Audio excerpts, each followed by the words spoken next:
but we will.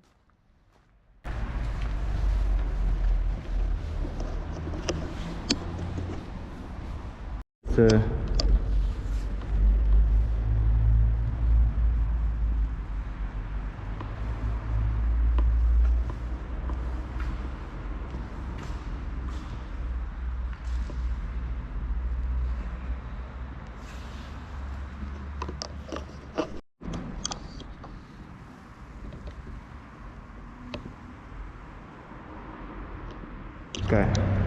4 years before Diane died, she told her granddaughters that she wanted to build a special chapel to house her tomb. It was only 1 year into construction when she died at the age of 66, so her tomb was, for the time being, placed in the church in the town.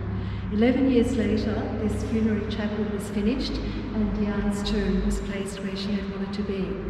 It stayed there until the French Revolution, when, like so many others, people opened it up and threw out the body.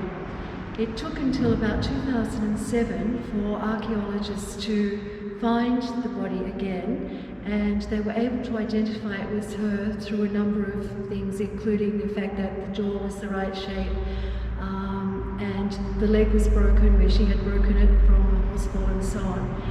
They found that her hair was quite thin, which also was part of the fact that she used to swallow large amounts of liquid gold to keep her young and beautiful.